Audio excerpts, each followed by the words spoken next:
Shalom jemaat yang terkasih dalam Tuhan Yesus Kristus. Salam jumpa dalam program Tuhan adalah Gembalaku.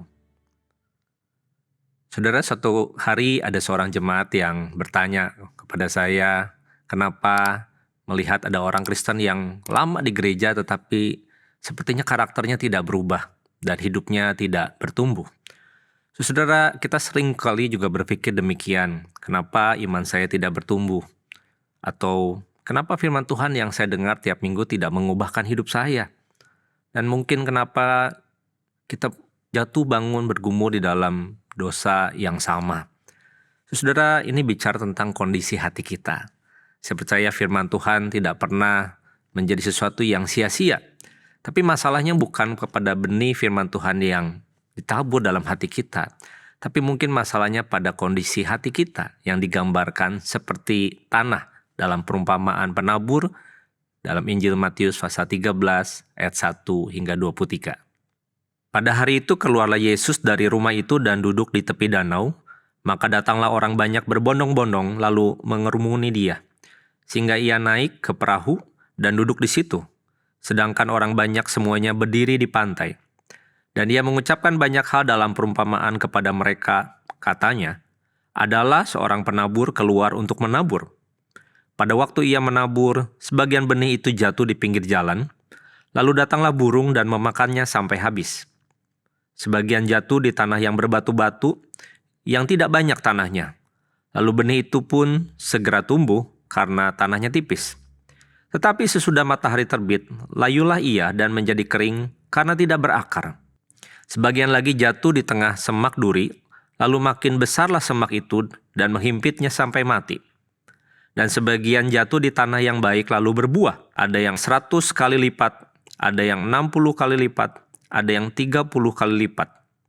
Siapa bertelinga hendaklah ia mendengar.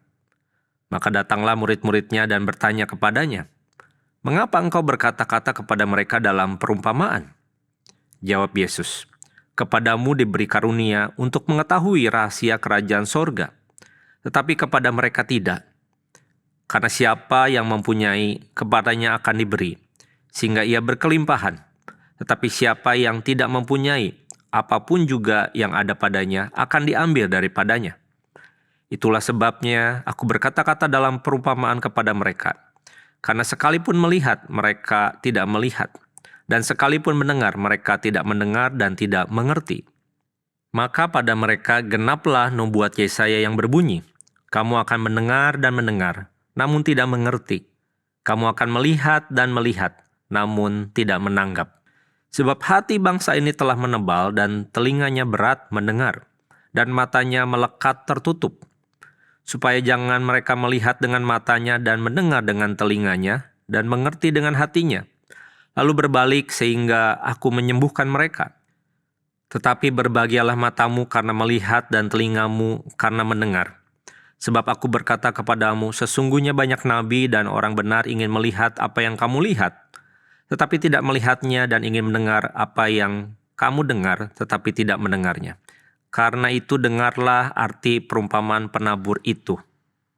Kepada setiap orang yang mendengar firman tentang kerajaan surga, tetapi tidak mengertinya, datanglah si jahat dan merampas yang ditaburkan dalam hati orang itu.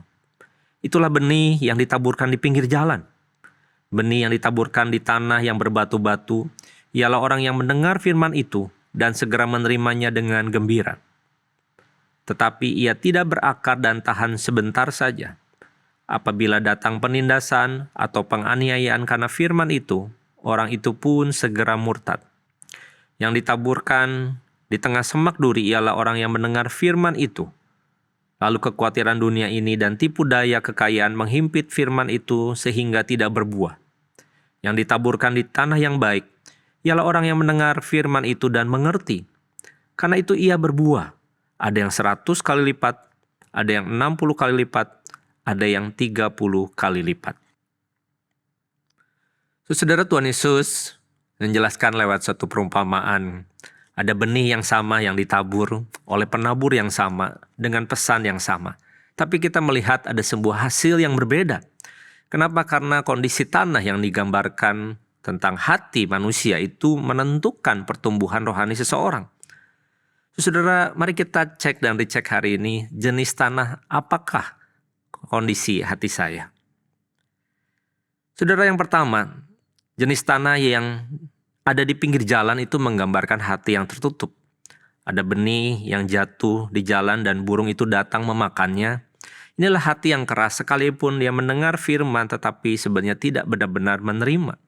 Karena mungkin banyak kesibukan, banyak kondisi hati yang tidak siap dan terlalu biasa mendengar firman Tuhan. Saudara, kita bisa duduk di dalam gereja sekian lama, tetapi sebenarnya kita tidak pernah diubahkan secara rohani. Kita mendengar tetapi tidak berbuah. Itu yang pertama, saudara. Yang kedua adalah jenis tanah yang berbatu menggambarkan hati yang dangkal. Ketika benih itu tumbuh cepat, tetapi tidak sempat berakar karena ketika panas itu datang dan membuat layu. Ini adalah iman yang terlihat emosional, semangat berkobar-kobar waktu mengikuti kegiatan seperti retreat, terharu waktu kita melakukan penyembahan. Tapi ketika masalah datang, ada banyak tekanan datang, iman itu seperti hilang. Saudara, akar menentukan sebuah kedalaman dan daya tahan. Tanpa kedalaman, tidak ada sebuah ketahanan untuk berbuah. Sudah jenis yang ketiga itu digambarkan tanah yang bersemak, menggambarkan hati yang terbagi. Ketika benih itu tumbuh, semak duri itu menghimpitnya. Dan duri itu menggambarkan kekhawatiran akan dunia dan juga tipu daya dari kekayaan. Ini mungkin bukan hati yang menolak Tuhan, tapi hati yang terlalu penuh dan kalah karena banyak hal yang mengalihkan perhatian kita. Kita terlalu banyak berpikir dan khawatir. Kita memikirkan dan mencari pengakuan, tetapi akhirnya tidak pernah berbuah. Nah, saudara, menariknya di tanah yang keempat yang terbaik, yaitu adalah hati yang terbuka untuk taat. Karena tanah yang baik itu adalah hati yang mau mendengar, mengerti, dan menghasilkan buah. Saudara, buah itu bukanlah sekedar emosi, tetapi ada perubahan karakter kita dari dalam keluar. Ada ketaatan yang nyata. Saudara, hari ini kita diajak untuk memeriksa kondisi hati kita atau tanah di dalam gambaran perumpamaan ini. Apakah kita siap bekerja sama dengan benih yang ditabur dalam hati kita? Saudara, mari kita bersihkan akan jalan-jalan yang keras dalam hati kita supaya kita punya waktu hening, berdiam diri di hadapan Tuhan dengan tenang dan serius. Kita diajak untuk menggali tanah yang berbatu. Karena dengan disiplin rohani kita bisa mengerjakannya itu. Kita tidak bisa hanya mengandalkan emosi sesaat. Kita diajak mencabut semak-semak duri yang menghimpit kita dengan kekhawatiran untuk kita bisa mengatur ulang prioritas hidup kita dengan benar. Sehingga pada akhirnya kita bisa menyirami tanah yang baik. Dan dengan melakukan firman, mentaatinya, berserah kepada Tuhan. Saya percaya pada waktunya hati kita, hidup kita, dan karakter kita akan berbuah nyata. Saudara, buah ini bukan kemampuan kita. Buah ini adalah hasil dari hati yang mau bersedia diubahkan. Bagaimana dengan kondisi hati saudara hari ini? Marilah datang kepada Tuhan, bekerja bersama, supaya dengan ketaatan kita kepada firman Tuhan itu yang membuat hidup kita bisa berbuah berkali-kali lipat. Mari kita berdoa. Tuhan Yesus, terima kasih untuk firman-Mu yang boleh disampaikan dan juga kami renungkan untuk kami memeriksa kembali kondisi hati kami.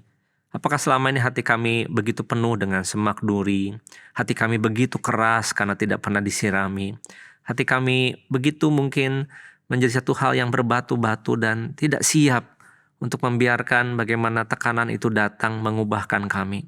Tapi kami tahu bahwa kuasa firman-Mu itu menjadi sesuatu yang kami butuhkan. Kami mau mendengar, mau menerima, dan mau mentaatinya. Dan itu yang akan berbuah dalam hidup kami. Berkati ya Tuhan, dalam nama Yesus kami berdoa. Amin.